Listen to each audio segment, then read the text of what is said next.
Friends, Not Masters. A Political Autobiography. Mohammad Ayub Khan, President of Pakistan. Published in 1967.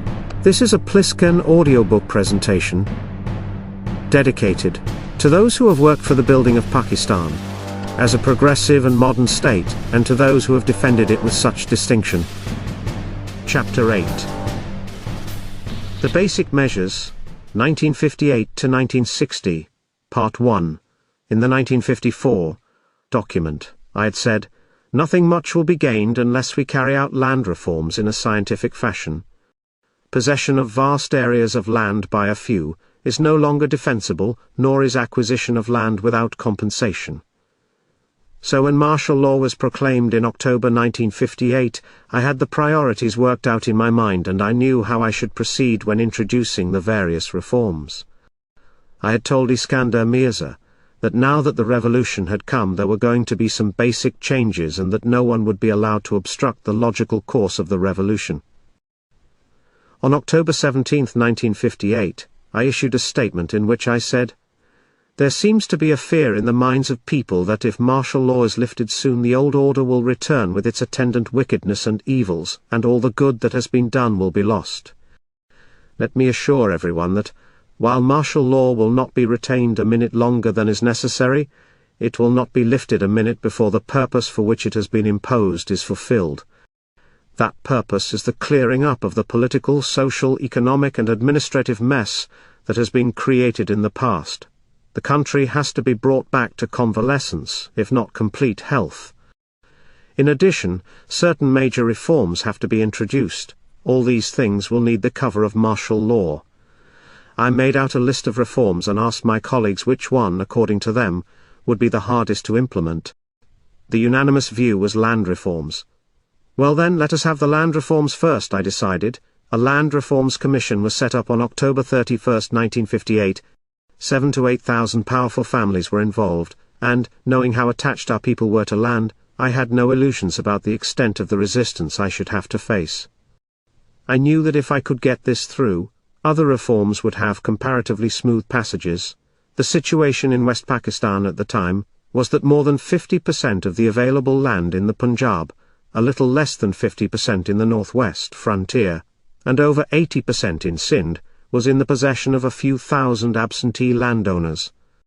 The information available for the whole province showed that 0.1% of owners held between them 15% of the land in properties of over 500 acres each. At the other end of the scale was 65% of the owners together holding just as much land in holdings of less than 5 acres each. Out of a total geographic area of 198,600,000 acres, the area reported as usable was only about 62 million acres, the unreported areas comprising desert land and the special areas. It was estimated that unreported areas included about 23 million acres of cultivable land, which would bring the total cultivable area in West Pakistan to 85 million acres. Little progress had been made in agricultural development through the kind of legislation enacted by the former provinces of the Punjab, the northwest frontier and Sindh. Now the laws and institutions which govern the ownership and use of land have a direct effect on production, and determine the social attitudes of those engaged in agriculture. There is thus a direct link between land reforms and economic and social development. The low agricultural production, and the general apathy of the rural mass of the population, arose principally from institutional defects in our agrarian structure, and maladjustments in the terms on which land was being used for agricultural purposes. Ever since independence, politicians had been tinkering with the problem, but nothing effective had been done. The main purpose of the so-called reforms introduced in West Pakistan before the revolution was to preserve the privileges of the zimindars, and not to secure the rights of the tenants. The landlords subverted all attempts at a more rational distribution of land through the influence they exercised over the political parties. Even the very mild land reforms enacted in the Punjab in 1952 were annulled by Malik Feroz Khan Noon, the Republican chief minister, in 1953. Apart from its social and economic consequences, such concentration of power naturally hampered the free exercise of political institutions. Democracy could never have a chance so long as the big landlords enjoyed protected constituencies immune to any pressure of public opinion. The extravagant promises which the politicians used to make only raised false hopes and unfounded fears. This had the effect of further embittering landlord-tenant relations, and creating uncertainties regarding future rights and obligations on both sides. All this contributed to stagnation in agricultural production. I told Akhtar Hussain, governor of West Pakistan, who was to the chairman of the Land Reforms Commission, that I was not thinking of land reforms as a punitive measure. The object I had in mind was to remove social imbalance. I wanted a rational land tenure policy which would satisfy, on the one hand, the need for greater equality of opportunities and social status, and on the other hand, the economic need for increasing agricultural production, and improving the standard of living through a more equitable distribution of income from land.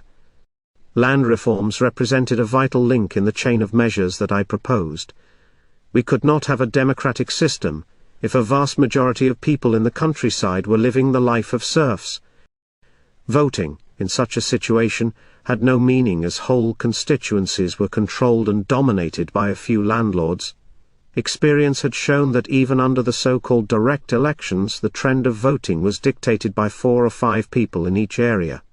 The power of landlords could be curtailed by breaking up large estates and fixing a ceiling on the maximum area each person could own. But it was also important that the class which would emerge as a result of the redistribution of land should have sufficient interest to invest in land, and to treat it as a whole-time occupation. In this way, we would also help in the building up of a strong middle class. I tried to ascertain the income which would enable a family to live reasonably well on the land by working hard. I wanted to fix the maximum land holding at a level which would provide adequate income to a family to work whole-time on land, and to invest in its modernization and development. I knew from experience that in a large number of families the widows and unmarried women were forced to give away their shares to the male members of the family. If the landholding of a male member was reduced too drastically, he would just drive the women out. That meant that some provision would be necessary to allow landlords to bequeath land, subject to a maximum limit, to dependents and widows. We adopted a ceiling of 18,000 units for this purpose, a unit being based on the productivity of the land, and thus varying from area to area. This measure too contributed towards a wider distribution of land. These were the ideas according to which the ceilings of the landholding were fixed. We also bore in mind the fact that the unit of holding should be large enough to enable mechanized agriculture to be introduced, and better fertilizers and seeds to be used. The requirements of social justice and the interests of economic development are not always identical. It was thus a difficult task that I had set for the Commission. I had also required it to submit its recommendations with all possible speed. Despite the complexity of the task, it was able to produce a comprehensive report within 3 months. The main findings of the Commission were that in relation to the size of the rural population, land offered limited economic opportunity. The ownership of land in many areas was also inequitably distributed. Employment opportunities outside agriculture being relatively few, there was growing congestion on the land. The pressure of population and the laws of inheritance were creating uneconomic and highly fragmented holdings. Despite the availability of the necessary manpower, the development of large estates was often very slow, and a considerable portion of the cultivable land was not being utilized to full capacity. Tenants suffered from a general sense of insecurity. They were denied rewards commensurate with their efforts. Initiative and enterprise were utterly lacking, and there was no productive investment in agriculture. To remedy these defects, the Commission recommended certain specific measures as the minimum program of land reform, and the government, after a careful consideration of the recommendations, announced its decisions on January 24, 1959. The following, in outline, were some of the major decisions, no person was to own more than 500 acres of irrigated or 1,000 acres of unirrigated land, with minor exceptions relating to existing landowners. And the land thus released would be distributed to tenants and other deserving claimants. Landlords would be paid compensation for resumed land in the form of heritable and transferable 4% bonds, redeemable in 25 years, on a fixed scale according to the number of units owned. Existing tenants on such land would be given the opportunity to buy it on installments spread over 25 years, and special consideration would be given to tenants in congested areas. All tenants would have security of tenure, compensation would be paid for legal ejectment, and an embargo placed on rent increases and illegal exactions in the shape of fees, free labor or services. The division of holdings below an economic level would be forbidden, and provision made for the compulsory consolidation of already fragmented holdings. The most important of these measures was the imposition of a low ceiling on individual ownership. This served to break the concentration of landed wealth in the hands of some 6,000 landlords throughout West Pakistan. It reduced the area of inequality and encouraged more intensive use of land and productive investment in agriculture by the actual tiller of the soil. These reforms helped substantially in eliminating social and economic injustice, and contributed to the establishment of a progressive agricultural economy. Apart from the dictates of social justice to which we subscribed, I considered the introduction of these reforms an absolute necessity for the survival of the system and values that we cherished, and that brought Pakistan into being as a free state. My approach to the problem was not emotional. My idea was that even after the reforms, fanning as a profession should remain sufficiently respectable and profitable to attract and engage suitable talent on a whole-time basis. It should provide a standard of living which would compare favorably with that obtaining in other professions. My anxiety was not to destroy the existing system but to improve upon it, so that it should provide opportunities for enterprise, and produce leadership capable of influencing rural life. The landlords were guaranteed a fair and equitable deal, and with the compensation they received, they were able to adjust themselves, without undue hardship, to the changed situation. For the peasants it was a Magna Carta of rights. We had done all that could possibly be done for them in the prevailing circumstances. For the first time their role as a crucial factor in production in West Pakistan had been fully recognized. From now on they would have adequate security and all the incentives necessary for good husbandry and increased agricultural production. I have done a lot of bird shooting in Sindh. At one time you could get many birds because the area used to provide ample cover. You would find bushes in the middle of fields. The farmer just went round them, never bothering to pull them out. Today, because the farmer has a stake in the land, you do not seek a single bush in any field. Every inch of land is being brought under the plough. The disappearance of the class of absentee landlords, who exercised great political influence under the previous landholding system, marked the beginning of a new era in West Pakistan. A strong new middle class would surely emerge which would be able to make its influence felt in future elections as well as in other aspects of community life. The disintegration of large landholdings would tend to consolidate the smaller holdings of the new middle class, and this would be an incentive to better farming and higher production. But the most revolutionary effect of the reforms has been in terms of political and social leadership. Since the bulk of our population is settled on the land, it is these people who should provide political initiative and guidance, once they are relieved of the oppressive legacy of the past. The urban areas used to exercise dominance over the rest of the country quite out of proportion to their numbers, experience or talent. These reforms should eventually bring about a wholesome balance between the urban and the rural populations. The data available showed that out of the 2.7 million acres of land surrendered by landlords, about 2 million acres were land held in excess of the ceiling by over 6,000 people, while another 500,000 became available through the abolition of jagirs. Some 9 million acres of land have been consolidated under the scheme for doing away with fragmented holdings, and this process is continuing. In East Pakistan, the politicians had introduced land reforms on the basis that everybody should be given a piece of land. They divided the country into bits and pieces, and by adopting punitive and extreme types of so-called reforms, destroyed the entire middle class. The result is that today nobody has any real interest in land. The Muslim League ministry in East Pakistan had brought in these reforms, and had also promised some compensation to the landlords. But when the Awami League came to power, they passed a law that all estates stood resumed as from that day. In East Pakistan there was no land record because of the permanent settlement during the British regime, and nobody knew who owned what, so no compensation was paid. A Land Revenue Commission set up for East Pakistan in 1958 led to an amendment of the East Bengal State Acquisition and Tenancy Act 1950, by which I was able to raise the ceiling of CAS self-cultivated land from 33 acres to about 120 acres or so. With 120 acres in East Pakistan, one can have adequate production, if one is prepared to work. The land is fertile and responsive.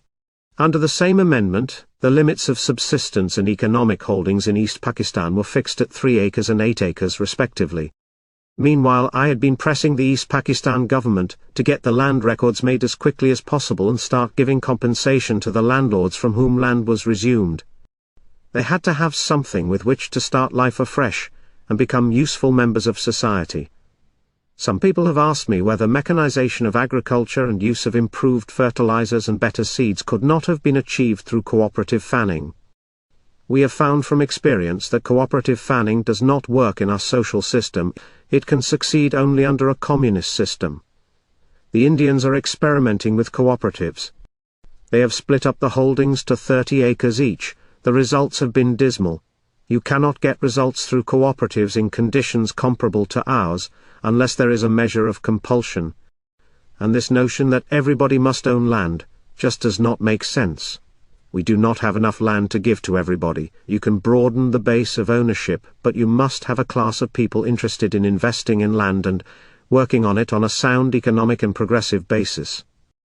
If you destroy this class, you are just killing the goose. About 60% of Pakistan's income comes from land.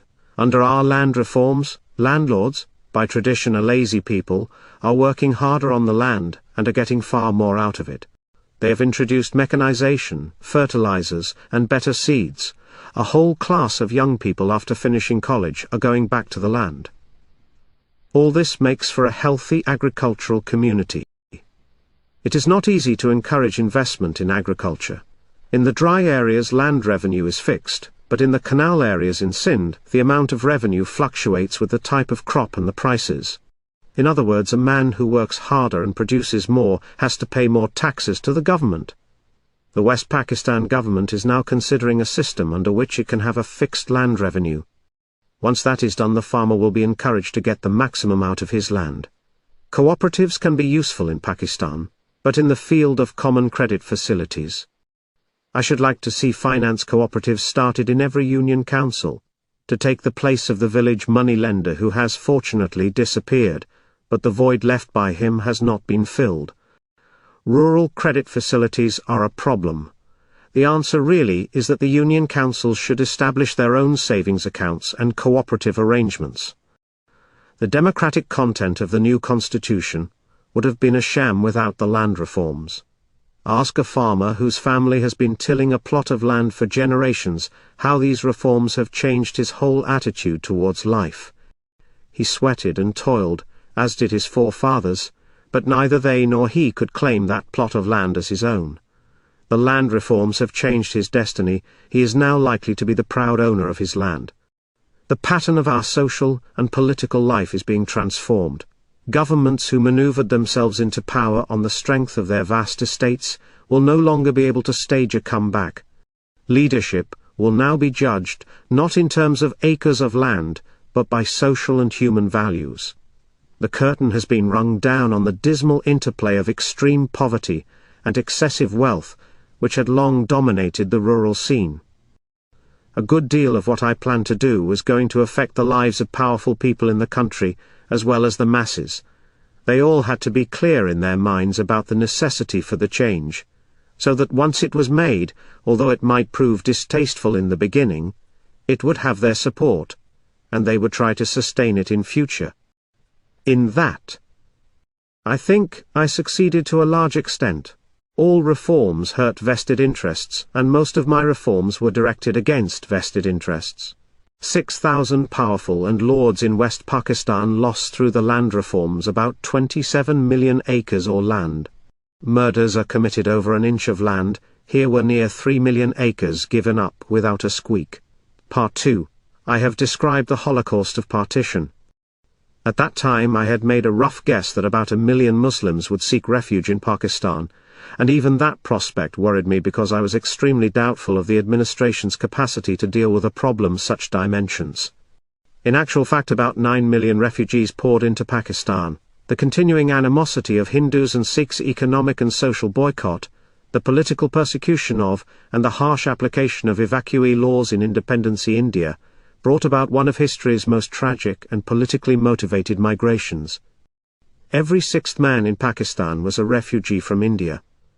The previous political regimes were interested in keeping this problem alive, and refugees became a pawn in the game of party politics. In 1954, the government decided to launch a scheme for the payment of compensation for properties left by displaced persons in India. From 1955 to 1958, no action was taken, and the only tangible progress was the enactment of legislation for the registration and verification of claims, and the setting up of a claims organization. In February 1958, an act was passed by Parliament for the permanent settlement of claims on agricultural lands, but, as on previous occasions, no concrete steps were taken to put its provisions into effect. The base mistake made by previous governments, and even by us in the beginning, was to have worked on the assumption that even though a major calamity had occurred, and a massive shift of population had taken place under chaotic conditions, it should still be possible to determine how much property each man had left in India, and what he should therefore receive in Pakistan as its equivalent. It was a fertile exercise. We soon realized that it would be impossible to determine what a man was entitled to in the absence of documents, especially from those areas in India, which were not covered by the formal agreement on evacuee property between the two countries. The only solution to my mind was to give the refugees a new start in life, and not talk loosely about compensation. After all, who can compensate, when a major tragedy overcomes some 9 million people who are forced to flee their homes? And look at the strain on the administrative machinery of the country that gave them refuge in trying to compensate them. The West Pakistan administrative machinery almost ground to a halt, and remained neutralized for a long time, because of their approach to the problem. The politicians ended up by adopting a perfectly ridiculous formula. It meant that if a person could produce 2 witnesses who deposed that he had owned half of India, then the government of Pakistan would have to accept this. He could, in return, testify that the other half of India belonged to those who had testified in his favor. And the government must accept this also. It opened the floodgates to dishonesty and immorality. I am not blaming the poor refugees. But the net result of this formula was that it corrupted them, and it corrupted the society in which they were seeking assimilation. On one occasion, with some difficulty, we managed to get records from India relating to those who had migrated to Pakistan. On a sample check we found that the claims registered with us were true only to the extent of about 71.2%. The Rehabilitation Ministry was naturally alarmed. It was obvious that we must give the refugees a fresh start in life. Their resettlement had been hanging fire for several years, owing to incompetence, corruption, and party politics. Here I was, bringing in land reforms and reducing the number of nawabs and landlords, yet if we had followed the refugee rehabilitation policy of the previous regimes, we should have created a new class of nawabs. I certainly did not want this to happen.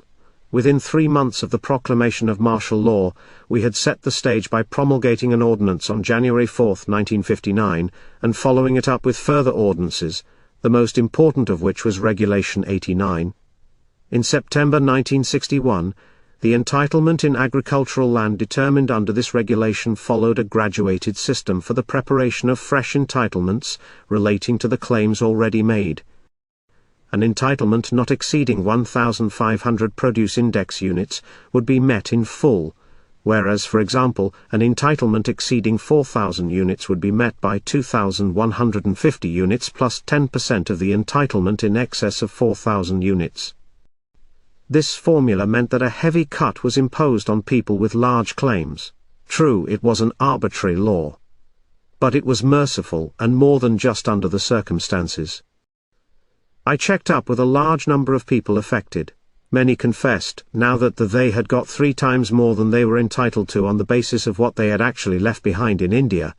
But the people in the top slab did suffer, and to give them relief we allowed them to buy up to 36,000 produce index units, which was the maximum holding allowed under the land reforms. The price charged was nominal, 10 rupees per produce index unit, and payable in easy installments. This was how we dealt with the refugee problem as it existed at the time of our assumption of power. Compare this with what they would have got left with if they had stayed in India, 25 to 50 acres. Along with this compensation program, we took immediate steps to accelerate the establishment of new, refugee colonies in the towns, to provide basic housing and sanitation for as many of the homeless refugees as possible. I laid the foundation stone of the Karangi colony outside Karachi in December 1958, and 15,000 quarters were completed there in 5 months. Similar new townships were built in North Karachi, and at Mohammadpur colony in Dhaka. All this, however, was by no means the end of the story. India continued a calculated policy of driving wave after wave of Muslims from their homes, and pushing them into Pakistan, particularly in our eastern wing. And there was a lot of talk in India about exchange of population. I still wonder what the Indians have in mind, and what is really behind this irresponsible action. I wish and pray that Indian leadership would realize the barbarity of their action, and put an end to this inhuman treatment of their own nationals.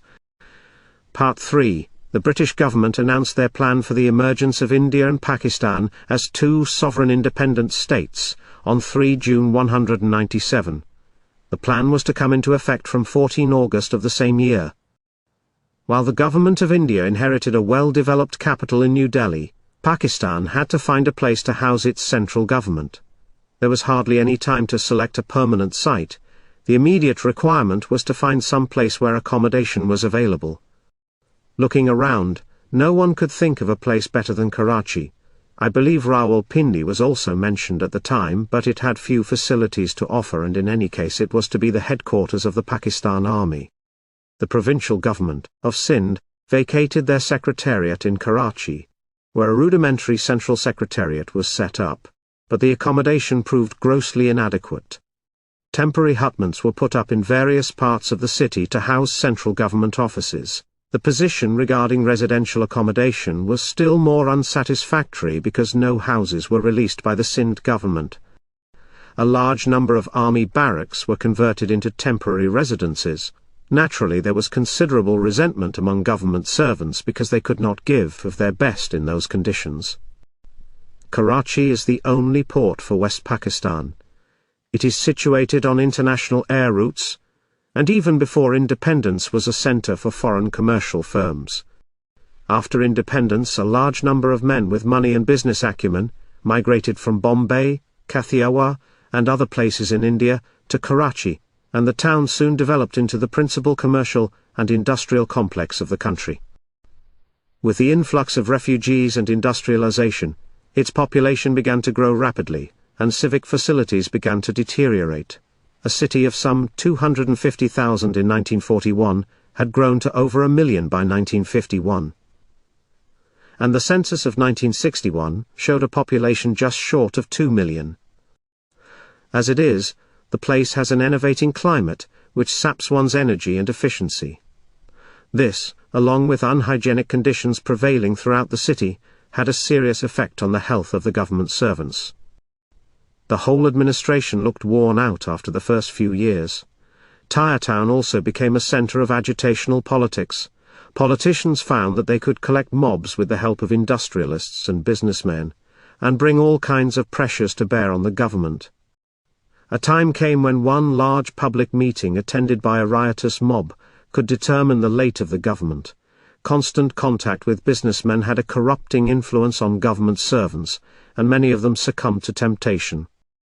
Also, the central government ministers got embroiled with the affairs of Karachi's local administration, Even before the revolution, the central government was thinking of moving to a healthier place, and Gadap near Karachi was mentioned in this connection. No decision was taken because government at that time was not strong enough to resist vested interests in Karachi who would have lost control over the central government if the capital had been shifted. In January 1959, I appointed a commission under General Yahya to examine the suitability of Karachi as the permanent capital of Pakistan, from the point of view of geographical location, communications, defense, climate, and availability of a productive hinterland, and if Karachi was considered unsuitable, to recommend an alternative site. The Commission carried out a thorough and painstaking examination of the problem, and came to the unanimous conclusion that Karachi was not suitable. They studied alternative sites in both wings of Pakistan, and finally recommended that the capital should be located in the Potwar Plateau, near Rawalpindi. I agreed to this, and the new capital was named Islamabad. The capital is about 7 miles from Rawalpindi under the lee of the Margalla Hills. Spread over 350 square miles of the Potwar Plateau, the site is a panoramic expanse of natural terraces and meadows, rising from 1,700 to 2,000 feet above sea level, with a backdrop of mountain ranges. The place has a rich history. It was one of man's earliest homes, dating back 400,000 years, as shown by the Stone Age relics of the Sohan culture found in the Potwar Plateau by Sir Mortimer Wheeler. Later, inhabitants of this part of the world built a center of their power at Taxila, on the other side of the Margalla range. The reason these Buddhists who were followed by the Greeks chose the other side of the hills was because only on that side did they have an assured water supply. The first thing I did was to order the building of the Rawal Dam, to recreate the conditions that existed for Taxila, some 2,500 years ago. We thus went back to Taxila, which was a notable seat of civilization and learning long before the dawn of the Christian era. It was the cradle of Gandhara art. After considering all the basic factors, including geographic and climatic suitability, development potential, communications and defense, the Commission observed, "The capital of a country is not merely another city, it is a leader amongst cities. To this city come leaders of administration and politics, of commerce and trade, of literature and art, of religion and science. From this city flows the inspiration which pulsates life into the nation. It is a symbol of our hopes. It is a mirror of our desires. It is the heart and soul of the nation. It is therefore essential that the environments of the capital should be such as to ensure continued vitality in the nation." My own thinking was also, that capitals are not built, nor do they exist, just for the sake of, shall we say, utility. Utility is important, but at the same time the capital of a country has to encompass much bigger vistas, and provide light and direction to the efforts of the people. It must therefore be located in the best possible surroundings. With the two provinces of Pakistan separated as they are, there is greater need to bring the people to a common platform. The thing to do was to take them to a new place altogether, so it was not just the building of a city, it was an opportunity to unite the people of Pakistan, and to give them the right environment in which to produce the best results. The central government represents all the thinking and policy-making organs of administration. The best talent has to be there, in order to be able to work for the betterment of the people. I have noticed the difference in the health of the officers and staff ever since they came to Islamabad. They look a different people, although they have to work much harder. It gives me great satisfaction to see the new capital growing up. The new secretariat buildings are almost completed. Residential areas are being developed, and already the city has become a symbol of the unity of the country, and reflects the hopes and aspirations of the people. Part 4. At my first press conference, 2 days after the promulgation of martial law, I had defined 3 immediate tasks that would have to be undertaken, namely, land reforms, refugee resettlement, and educational reforms. We needed an educational system which could produce competent leadership in different shapes and yet be within our means. I set up a commission on national education on December 30, 1958, and asked them to get on with the job. They wanted to make a basic study of the educational system and educational theory, and talked in terms of years, but I told them that I wanted the report quickly. They worked hard and produced a comprehensive report within about 8 months. our foremost need was to have a large body of trained and disciplined men and women who could provide leadership and direction. To my mind, this was the hard core of our national requirements. All reforms in the sphere of land and agriculture, law and administration, and all attempts to produce a greater measure of political, constitutional, social, and economic stability and well-being, were intended to provide the conditions necessary for the growth of the right type of men and women. The object of all our endeavor was the young people, at school or college today, but who tomorrow would be called upon to assume the leadership of the country in all spheres of life. When I talked about leadership, I did not for a moment accept the time-worn concept, which confined it to the realm of high public offices. Tome leadership meant a universal trait which operated at all levels. The mother in the nursery, the wife in the home, the teacher in some remote primary school, the doctor in a rural dispensary, the clerk in a small municipal office, the tiller of the soil, and the worker in a factory, each one of them had to be a leader in his or her own line, able to do the job adequately and constructively. What we needed was a sound and sensible system of education to liberate the talent for leadership in every sphere of national life. At the same time, I was clear in my mind that the purpose of educational reform should not be to demolish unnecessarily any good or valuable traditions built up over long years.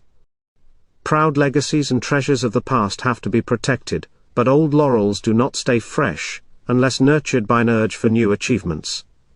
The Commission started by identifying the basic weaknesses in the educational system we had inherited from the past. These were passivity and non-cooperation, indiscipline and non-acceptance of public authority, placing of self before the community, and the disruptive forces of regionalism and provincialism. The Commission reached these conclusions after making a careful study of political developments in Pakistan, and analyzing the causes which had contributed to the breakdown of the whole political system. I cannot do better than reproduce the findings of the Commission. During the early period of foreign rule, the attitude of the government to the people was one of paternalism, while that of the people towards government was one of passive submission. Initiative was seldom expected or encouraged, and the relationship between the government and the people was the impersonal one between ruler and subject.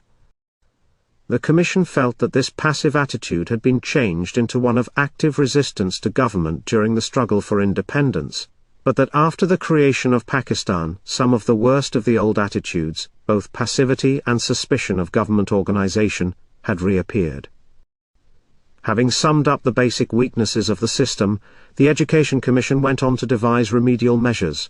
It recommended that the basic necessity was nothing less than a revolution in attitudes, so that the characteristics in our society which they had pointed out could give way to a spirit of individual initiative, personal integrity, pride in accomplishment, trust in one's fellow men, and a private sense of public duty. The Commission formulated a plan which was aimed at raising academic standards, at encouraging the bright, and not only the rich, child, and at solving, through education, the problems of mutual ignorance and suspicion between the two wings of the country and between the peoples of different language backgrounds. The Commission recommended that the emphasis in higher education should be on quality, so that the products of our colleges and universities could compare favorably with those of overseas institutions. To achieve this, it was imperative that the quality of college and university teachers be improved. This in turn would depend ultimately upon our ability to recruit people of high caliber to the teaching profession, upon their dedication to teaching and scholarship, and their willingness and ability continuously to refresh their knowledge and methods, through personal study and research. To improve the qualifications of teachers already in service, and as part of a permanent program through which college teachers could bring their knowledge up to date and acquaint themselves with new and improved techniques, and to stimulate their thinking, the Commission recommended that a series of summer courses be instituted to cover various academic disciplines in each course. These would be attended by university and college teachers, and supervised jointly by eminent local and foreign specialists in each discipline. Fortunately, this part of the Commission's recommendations could be implemented right away, and a modest beginning was made within months of the acceptance of the report by the government. Regarding secondary education, the Commission pointed out that the nation-building needs required a large number of people with a variety of technical skills relating to industry, commerce and agriculture, and that the new state required men of great integrity, patriotism and dedication to the ideals of service. The secondary school program in the past had paid little attention to these matters, and in fact, their tradition of aiming at a literary, or arts education, had been so strong, that resistance to any change had frustrated all previous attempts at reform. The main emphasis of the secondary school program had been on the preparation of the students for joining the universities. To correct this weakness, the Commission recommended that secondary education should become a distinct stage with its own purpose, rather than act only as a preparation for higher education. As for primary education, the Commission was of the view that economic development would require for its rapid achievement a generally literate population, who would be able to understand and apply the new discoveries of science and improve technical and agricultural practices, and who could, as in any democratic system, understand local and national issues, and could choose wisely from among alternative candidates and courses of action. The major objective of the educational reforms really was to prepare our people for sharing the burden of developing their country and defending it. It is going to be a slow process, but I would like to believe that we have made a start in this direction. But we have had setbacks. For instance, throughout the whole of 1963, Dhaka University operated for only 27 days. We are spending large sums of money to bring the two provinces to a level of parity. Unfortunately, our progress has been hampered by many students wasting their time and allowing politicians to misguide them. These are heartbreaking things. I think, however, that the educational reforms are beginning to take effect, and in another 2 or 3 years, we should be getting much better products out of our universities. As for foreign influence, I believe we should adopt good things wherever they can be found. Unfortunately, it is so much easier to adopt bad things, gaudy and vulgar. I do not have any mistrust of foreign ideas, attitudes and manners, but I do believe that we should maintain and hold firmly to our own traditions, adopting only such foreign ideas as can be usefully assimilated in our life. Most of the newly emerging countries adopted the Western system of government because they did not have time to work out a system of their own. As a result, governments have been functioning in a state of tension with their people. The behavior of the politician, the student community, and the press has contributed to this tension. Student demonstrations are a common phenomenon in all new democratic countries, like Pakistan, Iran, Turkey, the Philippines, and Japan. In the old days, one would hear a lot about lawlessness among the student community in Cairo. Since the pattern of government there has changed, the students have settled down. In new countries such as ours, traditions of responsibility are not sufficiently developed. Irresponsibility comes easy, since it so often goes unpunished. But it is also true that governments have not really been providing the facilities which the students require. There were reasons for this. We just did not have the means. There were far too many students and not enough buildings, laboratories, libraries, or even areas for games and recreation. Some of these shortages can be soon met if vigorous and perhaps unconventional methods are tried, on individual initiative. Organized physical training, for example, in our schools and colleges could take the place of more complicated and expensive games. One instructor on a platform with a loudspeaker can take a very large body of students at one time, and just half an hour a day should build up their bodies and minds and take the devil out of them. The language problem has been a major hindrance in the development of a sound and uniform educational system in the country. The Commission advocated teaching through both the national languages, Bengali and Urdu, and referred also to the question of the two scripts, but did not go into the difficulties which teaching in two languages and two scripts presents to a developing society, seeking to build itself into a unified community, professing a common ideology, and committed to a common destiny. The language problem has to be viewed essentially as an academic and scientific problem. Unfortunately, it has become a highly explosive political issue, and the result is that no one wishes to talk about it for fear of being misunderstood. The intellectuals who should have been vitally interested in the matter have remained on the touchline, lacking the moral courage to face up to the problem.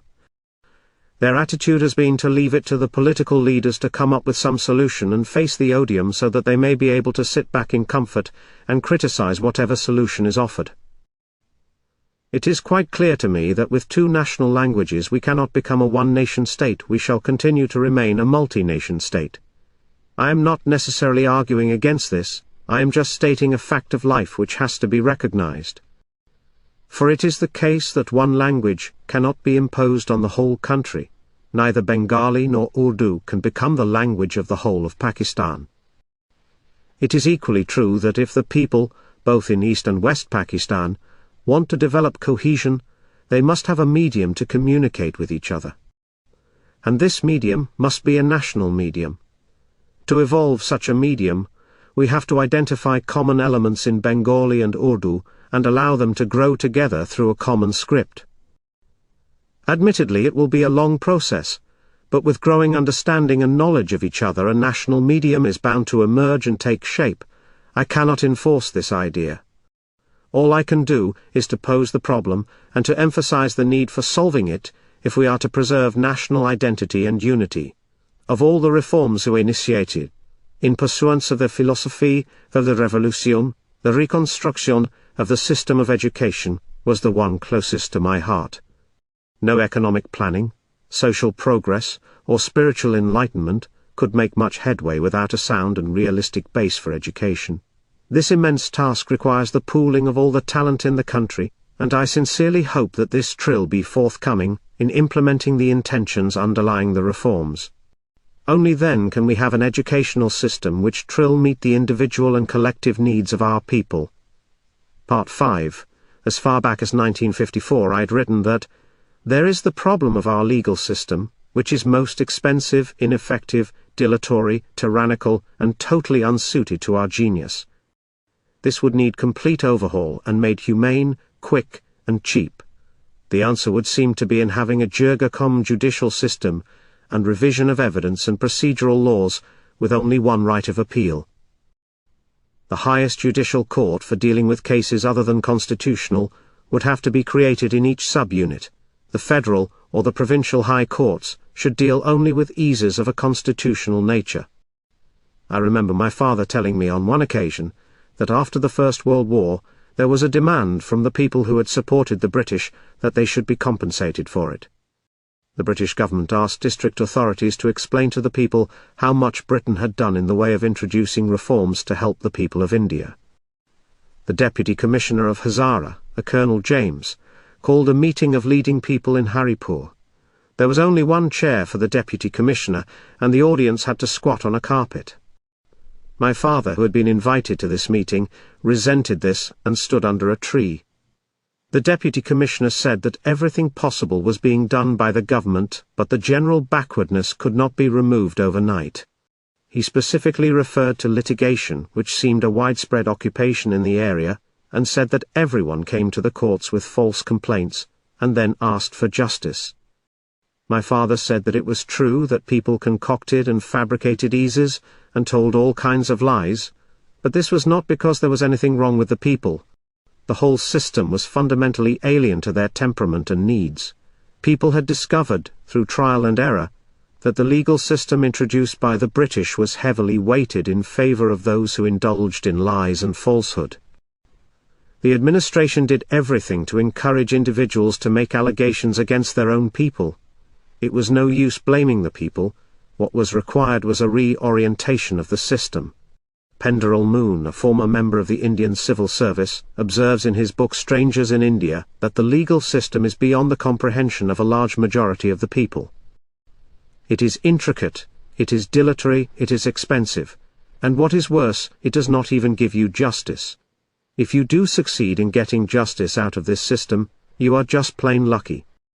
It is a system that has destroyed the morale of the people, because to prove the truth, you have to tell lies, and in order to disprove a lie you have to tell more lies. It works well enough in the place of its birth, but not in our circumstances. The effect has been that our moral values have been undermined by this system. Penderel Moon says, and I agree with him, that in an attempt to make it work, we have corrupted it, and the system in turn has completely corrupted us.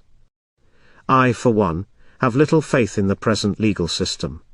Now I know that people blame the legal profession for the deficiencies in the system. I do not.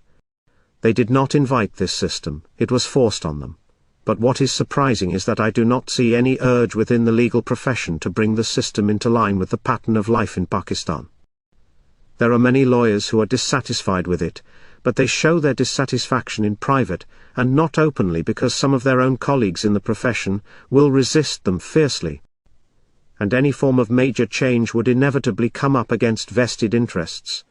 A large number of people in Pakistan have joined the legal profession. It is grossly overmanned, and has absorbed considerable talent, much of which could be far more usefully employed in other walks of life. To make life a little easier for our poor people in the villages, we have given the basic Democrats certain comparatively simple judicial functions. Even this has not been taken gracefully by some in the legal profession. I can understand their reasons, but something has to be done to relieve the distress of the people who are being demoralized and oppressed by the legal system. I am not a legal expert, and it is very difficult for me to put down any guidelines, but I would like to see the procedures simplified, and the courts giving decisions a little more quickly. I personally feel that our evidence and other procedural acts should be fundamentally altered. If martial law had continued, I might have done something about it. There is a peculiar weakness for verbosity among some of the lawyers and the judges. They love to be long-winded. I remember a recent case in one of the high courts which had to do with the divorce or marriage of a woman. There were 4 or 5 judges, and they vied with one another in writing lengthy judgments, the shortest running to about 72 pages. And what was the result? In the end, they all recommended that in order to resolve the problem, there should be a conference of leading ulema, religious scholars from all over the Muslim world, so that they could establish a uniform pattern to deal with such cases. Now there seems to be nobody who can tell them that their function is to interpret the laws of the land, not to write long theses. There is so much artificiality in the whole thing. It just does not inspire confidence. During the martial law period I appointed a law reforms commission to go into the whole matter. They produced a good report, but I feel that it barely touched the fringe of the problem. Fundamentally, this legal system is ruinous. The report deals with solutions of a long-term nature, designed to simplify procedures and reduce delays, separation of the judiciary from the executive, appointment of an Islamic Laws Commission, appointment of a committee to revise and consolidate the laws, reduction of court fees, setting up of low-level courts with limited jurisdiction, ranging from summary courts in metropolitan towns to judicial panchayats in the villages and the mohallas or ward adalats in the urban areas, abolition of frontier crimes regulations, achievement of uniformity of laws all over the country, extension of the jurisdiction of West Pakistan High Courts to special areas of Baluchistan, and replacement of Qazi courts in Baluchistan by regular judicial courts, amendment of defamation laws, appointment of a committee to examine the structure of existing court laws, and so on. Some of the recommendations were implemented, such as the amendment of the Civil Procedure Code in order to reduce the technicalities of the procedural law. The first hearing was made more comprehensive and easy adjournment of hearings made impossible. The appeal from the judgment of a single judge of a high court to a bench of 2 letters patent appeal was eliminated. However, as I have said, this does not touch the hard core of the problem. I was not so much worried about the material damage being done by the legal system as by the grievous psychological and moral damage. A perfectly good man, an honest man, who would never tell a lie in his own village, goes to a court and is prepared to tell any number of lies. And this is because he has no faith in the system. He does not think it is his system, it is somebody else's system. So he argues to himself that there is nothing wrong if he violates a system which is foreign, and has been thrust upon him. The interminable discussion which goes on, and the laxity of the courts in allowing extraneous matters to be brought in suggests a serious lack of discipline. Perhaps the substantive law is all right, but the application of the law in evidence and procedures lends itself to gross misuse and exploitation. The procedures are still cumbersome and slow, and I think the judiciary and the magistracy find themselves powerless to amend matters and speed things up. Now I sometimes get mercy petitions from persons convicted of murder and sentenced to death. I rarely see a ease which is decided in less than 2 years. That is a big check for any legal system to earn in a criminal ease.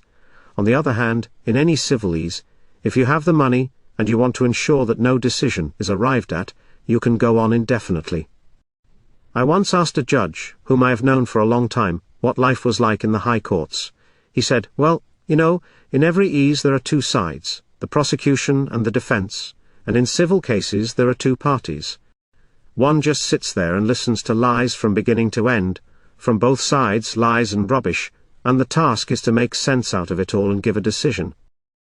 This is my life. My own feeling is that we should really have this system examined very carefully, not by lawyers alone, but also by the people who suffer. I now think it was a mistake to appoint pure lawyers and judicial commissioners on the Law Commission. I should really have put in some people who knew something of the sufferings of those involved. I feel that in our society, when something occurs in a particular area, the people of that area know who has done it and would name the fellow, if they were given a fair chance and protection. I therefore think that the more these things are put in the hands of local bodies, the greater justice and satisfaction would be provided. Experience has shown that the handling of minor cases by local bodies has been very encouraging. And what is more, they get people to come to a compromise. They do not just deliver sentences. If they did, they too would become controversial. The conclusion is inescapable that some decentralization of the administration of justice is necessary, except for complicated matters like contractual laws. I have been thinking deeply over the question of making our laws Islamic.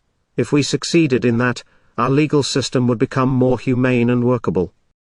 It is now for the legislature to take the initiative in the matter. I would be prepared to endorse any reasonable move in this direction.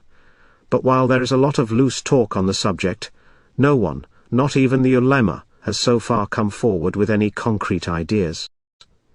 I have set up an advisory council on Islamic ideology, and an Islamic research institute who should be able to examine our legal problems in the light of religion, and advise the government. That should help our legislators to adapt our laws in conformity with the tenets of Islam, but to be workable these laws must take account of the needs of society today. It is not an easy task, I know. Any attempt at interpreting the tenets of Islam and adapting the laws to conform to the requirements of the time is a signal for the ulema to raise the slogan of heresy. Take the institution of marriage. A Muslim is allowed by Islam to have more than one wife, under certain conditions. This permission has been used to practice indiscriminate polygamy, causing immense misery to innumerable tongue-tied women and innocent children. Thousands of families have been ruined because of the degenerate manner in which men have misused this permission to suit their convenience. A commission, headed by a former Chief Justice of Pakistan, was set up in 1955 to examine the marriage and family laws, and to suggest reforms in those laws. The members of the commission were all persons of learning. When I came to office in 1958, I found that the commission had produced a report and made a number of recommendations. Except for one note of dissent, the recommendations were supported by all members of the commission. The previous government avoided the responsibility of implementing the report, through their fear of the ulema. I had the report examined by distinguished jurists, including Justice Mohammad Ibrahim, of East Pakistan, and Mr. Manzoor Qadir, ex-Chief Justice of the High Court of West Pakistan. The recommendations of the Commission did not interfere in any way with any Islamic injunction on the subject. They only provided a procedure for the proper and judicious implementation of the Islamic principles relating to marriage.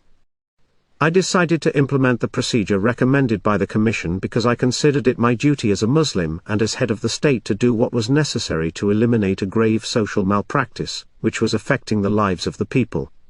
Accordingly, the Muslim Family Laws Ordinance was promulgated in 1961. A section of the ulema immediately accused me of interfering with Islam. Some went to the extent of suggesting that I had rewritten certain sections of the Quran. Fortunately, the social benefits of the new law made an immediate impact on family life. People in general, and the womenfolk in particular, supported the reform, and the obscurantists found themselves isolated. I have mentioned this to underline the difficulty of adapting laws to suit contemporary conditions. Part 6. The Indus Basin waters dispute between Pakistan and India has a long and checkered history. While Kashmir is basically a political problem, the canal waters was a technical and economic issue, which turned into a bitter feud because of India's intransigence. A major contributory factor was the polity of weakness and vacillation, followed by successive governments in Pakistan.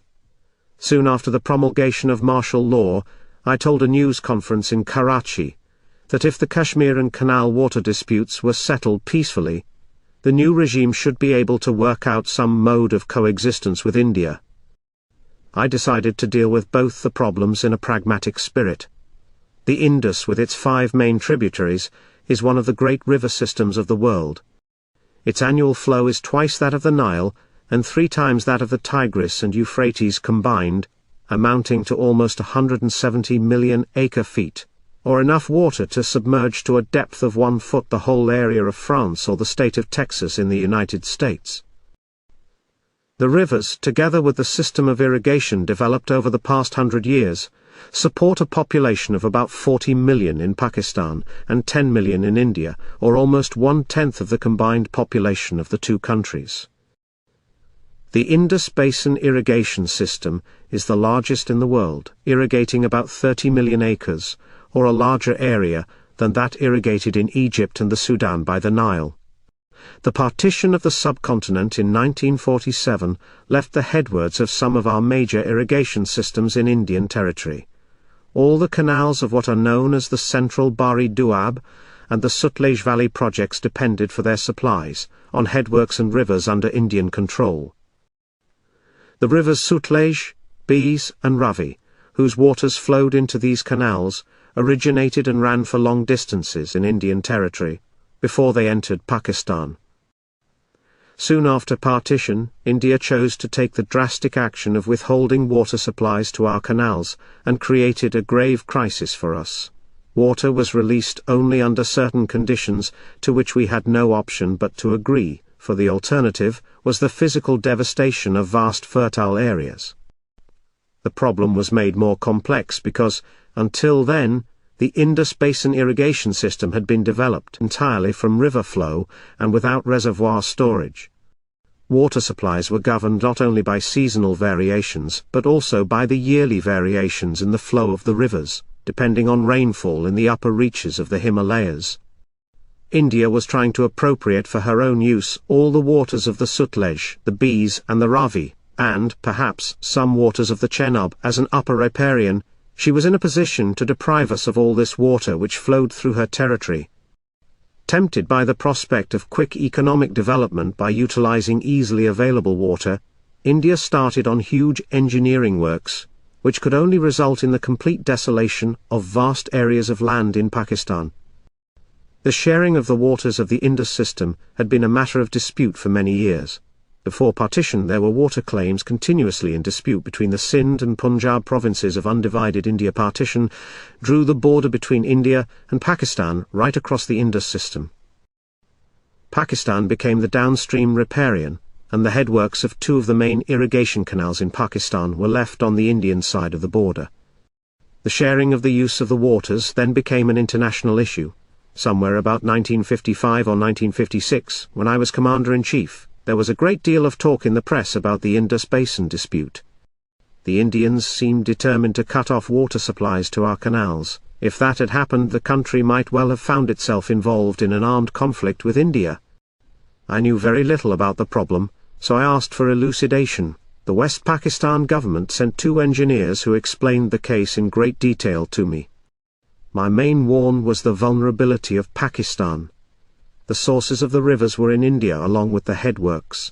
India had made arrangements to divert the waters, and the Indian army was 3 times the size of our army. I felt that if negotiations with India broke down, and the Indians did decide to divert the waters, we should be facing a situation of war. Every factor was against us.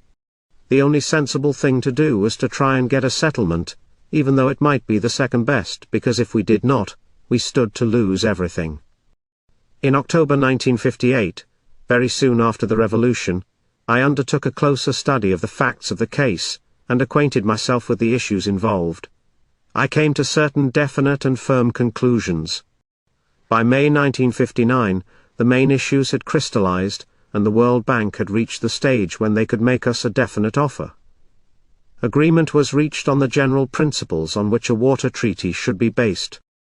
The World Bank conceded our demand for the construction of a system of replacement works. This was to be a part of the settlement arrangements, with India making a financial contribution.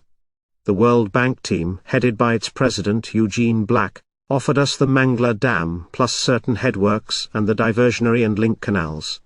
They also offered a dam at Rohtas near Jhelum. The resources for these gigantic works were in the main to be provided by the friendly countries, especially the United States, some by India and some by Pakistan. But before I unite of the negotiations with Eugene Black, I should like to describe the confrontation I had with our own technical experts and administrators. I sensed that they did not fully realize the gravity of the situation, and were asking for the moon when we were in a position of weakness all along the line. They were also trying to dictate policy, and were taking up extreme positions. Some 30 or 40 of them were assembled in Government House, Lahore, where I addressed them. I said, "Gentlemen, this problem is of far-reaching consequences to us. Let me tell you that every factor is against Pakistan. I am not saying that we should surrender our rights, but, at the same time, I will say this, that if we can get a solution which we can live with, we shall be very foolish not to accept it." Now when I say that, I am in fact saying it to myself, because I shall have to take the responsibility for the solution. The responsibility does not lie on any one of you, so let me tell you very plainly that the policy is going to be mine. I shall consult you whenever I am in doubt regarding technical details, but if any one of you interferes with the policy, I shall deal with him myself. This problem, if not tackled properly, may well mean the end of the country. I mean every word of it. So, don't let anyone make any mistake about it. I think they understood my meaning. Eugene Black's offer came to about $600 million in terms of money. I then consulted my technical advisors, who were firmly of the view that in addition to a dam on the river Jhelum at Mangla, we should need a dam at Tarbela, to store the surplus flow of the Indus River. This would not only cater for replacement requirements, but also provide some water for development, especially to feed the canals in Sindh. So a dam at Rohtas was no answer. The difference in cost was of the order of about $200 million. This was a staggering figure, and I knew that when Eugene heard it he would hit the roof. And so he did. But I told him, and I quote the words as I recall using them, "I have been around these areas which are going to be affected by the withdrawal of waters by India.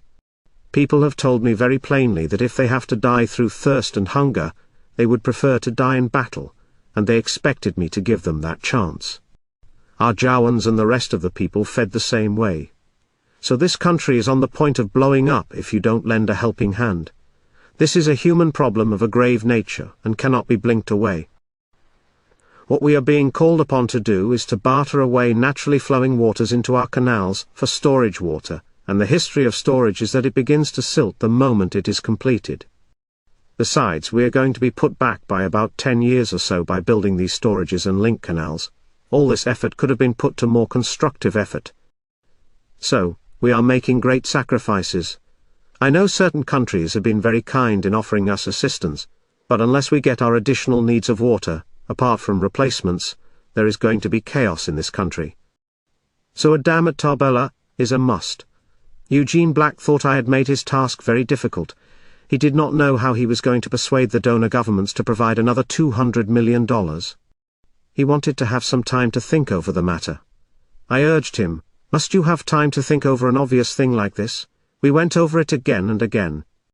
Finally he agreed to support our demand, and said that he would ask the donor countries for the additional sum, the difference between Rohtas and Tarbela. In the end we got a promise of over $740 million. I understand that earlier, Chaudhry Mohammad Alt was prepared to settle for $100 to $150 million, and that in the form of loans.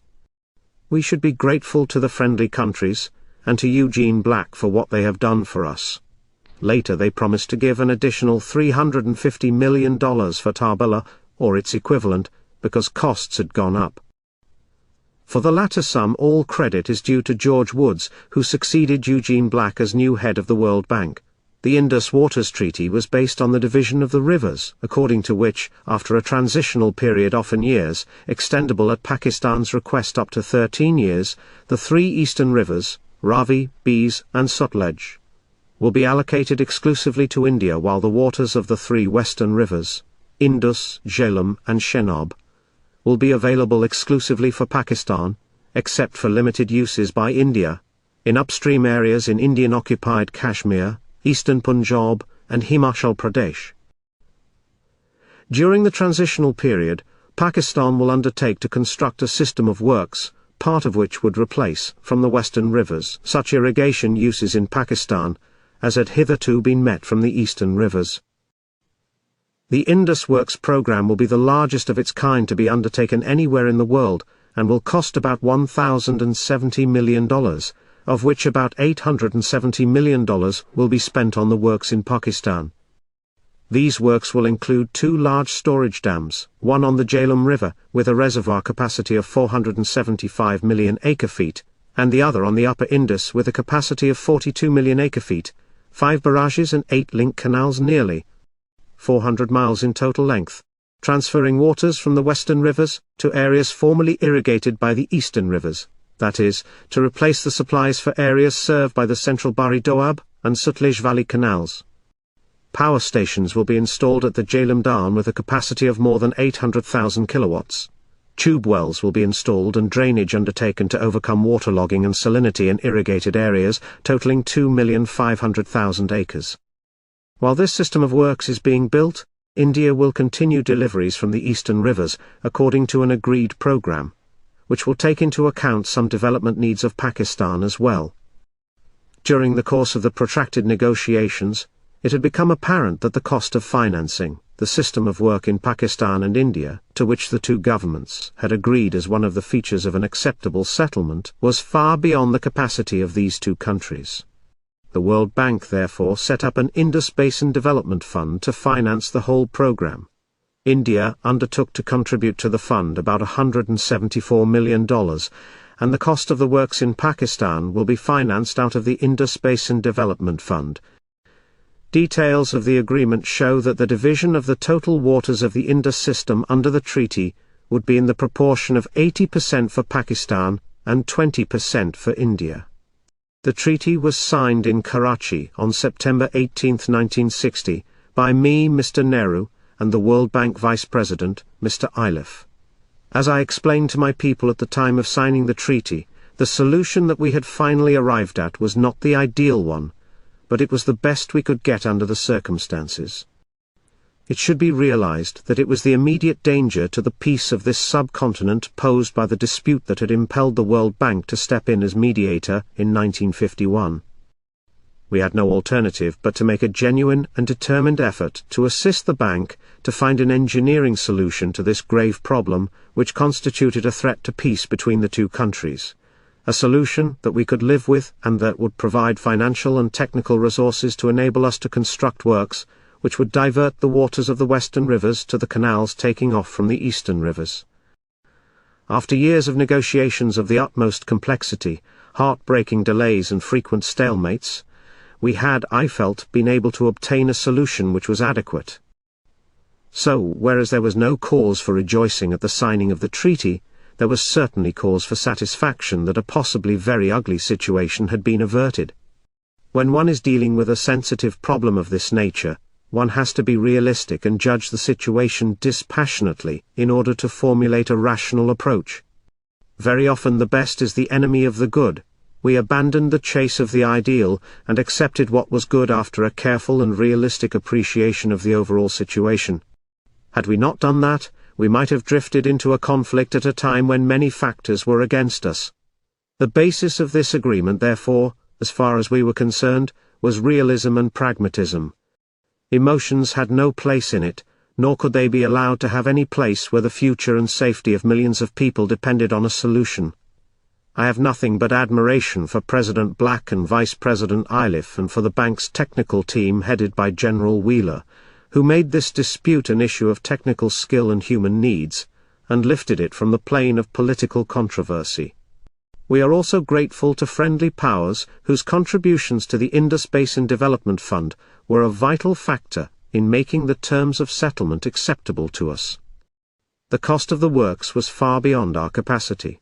That these friendly countries, including the USA, the UK, Australia, New Zealand, Canada, and West Germany, have so readily come forward with offers of financial assistance, is not only a tribute to their sympathetic understanding of the issue, but also a proof of their interest in the stability and well-being of this sensitive part of the world. The World Bank, by its initiative, offered a distracted world an example of how problems could be solved by generosity and goodwill. I must also say that in the final stages of negotiations, Mr. Nehru's personal intervention helped to remove certain differences which had arisen over arrangements during the transitional period. The experience of the spirit that prevailed during the closing stages of the treaty negotiations gave me hope that the problem of Kashmir might also get resolved in an amicable and just manner.